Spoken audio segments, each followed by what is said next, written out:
What's up, guys? It's Eric from Rare Candy, and today we're back with another entry in a battle on a budget where we take a look at some slightly more budget-friendly options for players who have to watch their money, or maybe just are new to the game and they want something they can easily try out. So that's why we're going to be taking a look at Beedrill today. This is actually a new card from Pokemon XY Evolutions that recently came out. And a lot of people have been talking about it. It's been receiving a little bit of hype here and there, but it's just a regular rare, so it's really easy to get your hands on this guy. He's pretty cheap. The most expensive thing we are going to have in here is Shaman, but our attacker, like I said, it's not an EX or anything, so it's very easy to get your hands on. But yeah, so let's see what Beedrill does. Why are people talking about this card? So it's a Grass Sage 2, which is nice because it can be used Forest of Giant Plants. It has free retreat, but also the reason we're looking at it is for Swarming Sting. For a grass and colorless, it does 40 damage times the number of Beedrill you have in play to one of your opponent's Pokemon. So what that means is if you have 4 Beedrill in play, you can do 160, but you can do that to any of their Pokemon, even the bench, which is nice because you can take one-hit knockouts on Shamans and stuff like that. Um, but yeah, so it's just kind of a cool attack. We've had these types of swarm attacks before. I actually think there is an old Beedrill back from I think it was the Diamond and Pearl sets that had a similar attack that did damage based on the number of Beedrill you had in play. I believe that's what the card was, something like that. But anyways, so the attack is definitely cool. It does have a couple things going against it. It does require 2 energy, which does make it a little awkward to keep streaming these throughout the course of the game. And you do need 4 Beedrill in play, which can be very difficult. Um, so that's why if you'll notice in this list, there's not a whole lot of cute like techie cards that help certain matchups. It's really just about consistency in this list to try to get out as many of these Beedrills as possible. So it is worth noting, though, we are also playing the Primal Clash Weedles because it has the multiply attack. So search your deck for a Weedle and put it onto your bench and shuffle your deck afterwards. So for some reason, if we can't get out a Beedrill or something and we do have to attack with Weedle, at least this one will let us get another Weedle onto the bench and help keep us streaming these Beedrills. Okay, so 2 Shaman EX, like I said, it's going to be the most expensive card in the list. If you do want to cut this for maybe some extra acrobikes or something, you can do that if you don't have access to Shamans. But if you do, you definitely want to play them. He allows to help you grind through your deck and get some really explosive turns to help set up a lot of Beedrills. Because as the setup ability, whenever you bench him, you draw until you have 6 cards in your hand. And the only other Pokemon we're going to be running is going to be one Mew EX. This is the Mew that got reprinted in the new box set that came out like a month or so ago. We actually did an opening of that. If you guys want to take a look at that, we had some pretty ridiculous pulls. But anyway, for the card itself, though, it is strong. It has the versatile attack. It can copy the attacks of any Pokemon in play. You just need the energy to do the attacks. So we're going to use this to copy Beedrill's attack, and we're going to do that for a couple reasons. First of all, you hit things like Mewtwo EX and Hoopa EX for weakness to take easy knockouts on them. But also, too, we almost would rather our opponent just knock out a Mew as opposed to our Beedrills, because if we're attacking with Mew, that means we get to keep our Beedrills safe on the bench to keep our damage output as high as possible. So that's why we're playing just one of these guys. So onto I guess we'll talk about the supporter cards. We have 3 Professor Sycamore, discard your hand, draw 7. Strongest draw supporter we have in the game. So we definitely want to play a couple copies of that. 2 copies at end. Each player shuffles their hand into their deck and draws equal to the amount of prize cards they have left. So this is nice in the early game for some shuffle draw, and in the late game you can potentially punish your opponent if they've taken an early lead against you. So we have 1 Giovanni Scheme. This is kind of a draw card, but it's one of these dual effect cards. You can either choose to draw until you have 5 in your hand, or you can make your Pokemon do 20 more damage to your opponent's active for the turn. And that's actually pretty relevant because Beedrill does hit some awkward numbers as far as damage goes. So if you have 4 Beedrill in play, you're only doing 160, and you're just 20 shy of knocking out a non-fighting Fury Belted EX. So we want to play this card to help us clean up knockouts a little easier. And same thing, if we only have 2 Beedrill in play, which is I found to be kind of the standard for this deck, you're only doing 80 each time. So at least for one of those times you do damage, you probably want a Giovanni Scheme to do that extra 20. So just a card to help us finish up knockouts the way we need to. So 1 Hex Maniac until the end of your opponent's next turn. No Pokemon have abilities, so this is good against Greninja most notably because they can easily kind of pick you off despite being weak to you. Also against Vileplume, it's very important because this deck is very, very item heavy in terms of setting up, so we want an out against that as well. Okay, then 1 Lysander. Switch your opponent's bench Pokemon with one of their active. So this is good. We can potentially strand something active and snipe behind it on our opponent's field. So that's why we're only playing 1 of this guy. Beedrill can snipe the bench, so we don't want to play 2 like most decks normally would. But still, 1 is definitely good.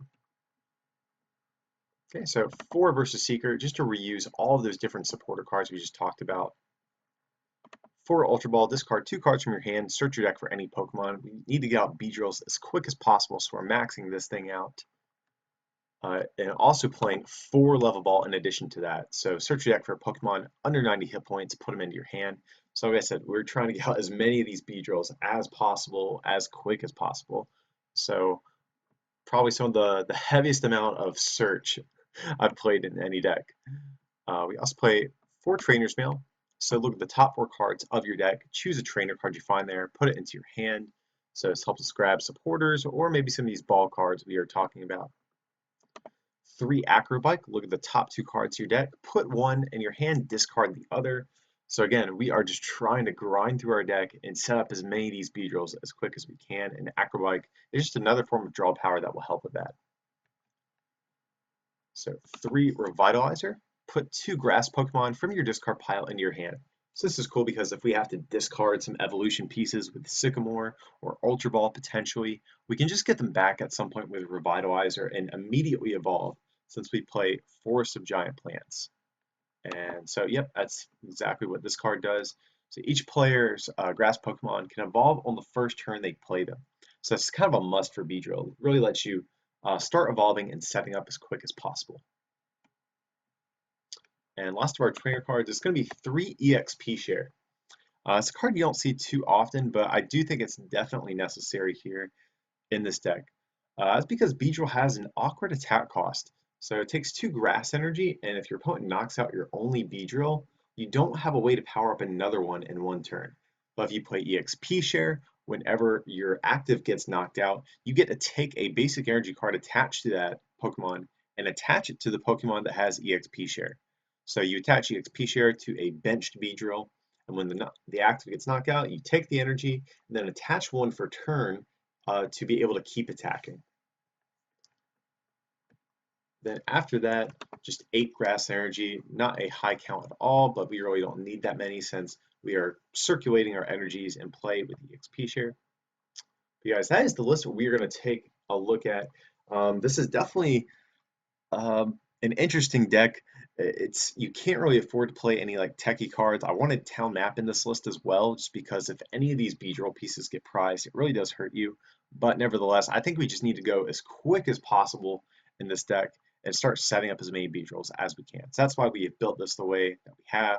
But anyways, I'm going to switch over to the battle portion of the video. That way we can show you how Beedrill actually looks in action, okay? Alright, so let's see how Beedrill is going to fare.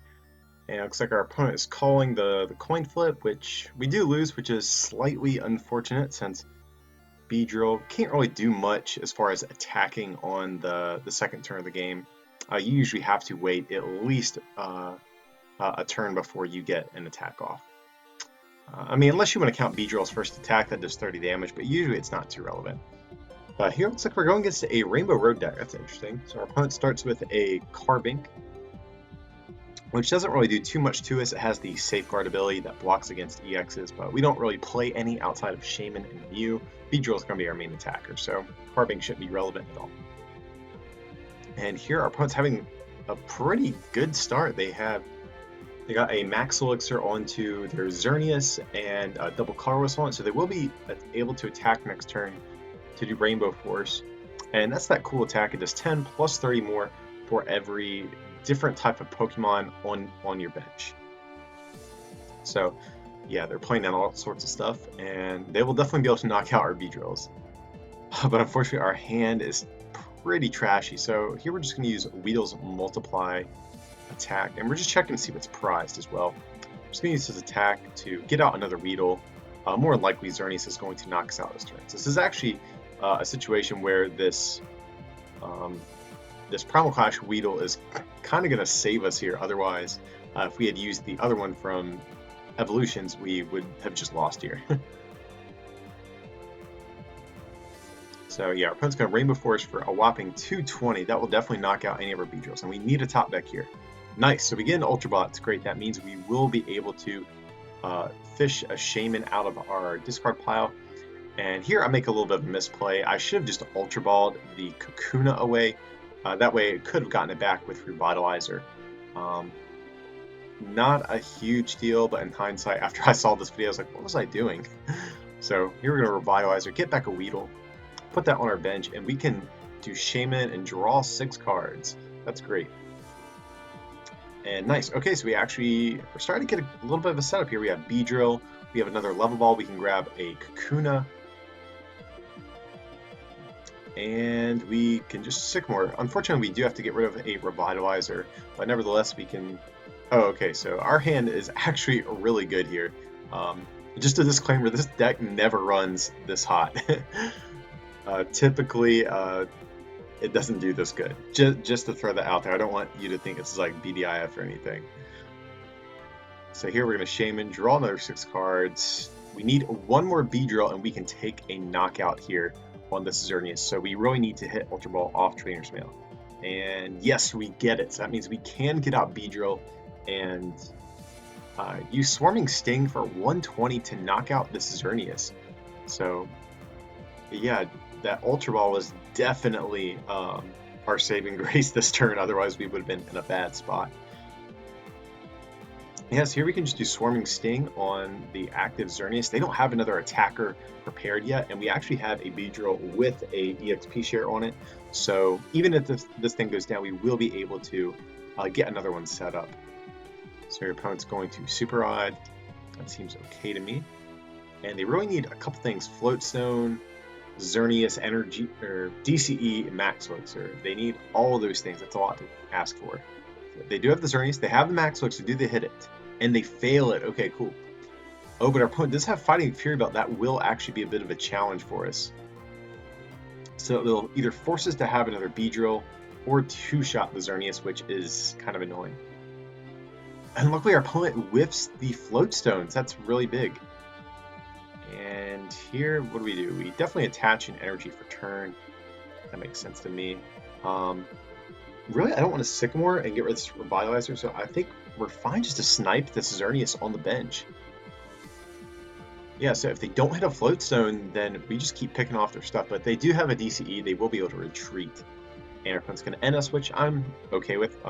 We had some options, but we really didn't need anything. And same thing for this hand. It looks like we have a Versus Seeker if we need one, but luckily, I don't think we need too much here. We just need a way to get another Beedrill. And we do have that Ultra Ball, so we will be able to do that. So it'd be nice to get a Revitalizer. That would actually be better here. So we'll go for the Acrobike, dig a little deeper for it. Okay, we'll grab the Trainer's Mail. Again, we're going deep here. We want that Revitalizer. We do have Ultra Ball, but it would definitely be better for the Revitalizer. So we're just going to grab, it looks like an N. Be able to lower our opponent's hand size if we choose to. So I might just consider Ultra Balling, grabbing the guaranteed Beedrill, and then ending our opponent. So yeah, we'll probably get rid of an Forest, grab the Beedrill, just to see what else we have in the deck. So we have 2 Grass Energy. We do need to be careful about that. Luckily, we do have a Beedrill with the EXP share still. So I'm just going to spread this energy around a little bit because we only need 1 energy to knock out our opponent's active. And yep, here we're just going to end, lower our opponent's hand size, potentially prevent them from getting another powered up Xerneas next turn. They've already gone through a decent amount of resources. So really nothing else I think we need. We actually need to be careful not to deck out here. We only have 6 cards left. It's another possibility. So nice. We are able to knock out the Xerneas. And like I said, our opponent really needs a way to respond this turn. They need either a fully powered Xerneas to knock us out, or they at least need a Xerneas with a Fighting Fury belt. Okay, so our opponent is going to be able to grab a Sycamore. Oh, and they have the Xerneas as well, so like I said, they really need Max Elixir and a double colorless energy here, or at the very least a Fighting Fury belt. And do they get it? Okay, so they have Max Elixir. Do they get it though? Okay, so we have the Max Elixir. I think our opponents used 3 DCE so far, so do they have that? That's the big question here. And if not, I don't want to say it's game over, but we'll be able to just pick off any Xerneas they immediately bench. And here our opponent just passes, so that's actually huge for us. And here we can use Revitalizer. It doesn't make too much of a difference since we don't have another Revitalizer left to get the Beedrill out, but nevertheless, we'll play it just in case of an end. We can throw it back in our deck to prevent us from decking out. But here, yeah, we're just gonna...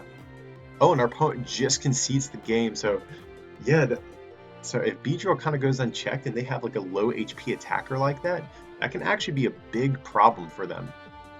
Since, like I was saying, we can just easily snipe any Xerneas they put down. So definitely cool to see Beedrill actually work. Like I said, disclaimer, this deck normally never runs this good. I was actually struggling to find a game where I didn't get 6-0'd or our opponent didn't quit. So this luckily was a fun match to watch, but I don't want you guys to think it works this good all the time. But anyways, I hope you enjoyed this. Definitely a fun deck to play, and like I said, other than the shames, it's pretty budget friendly. And if you really wanted to, you can probably cut those to just max out Acrobike and like a supporter or something. But anyways, guys, that's going to be it for this one. Hope you enjoyed. As usual, feel free to like and subscribe, and don't forget to check out our merch over at rarecandytcg.com. If you could pick up a playmat or shirt or something, it would help out the channel a lot. We'd really appreciate it. But with that, I appreciate you watching, and we will see you for the next one, okay?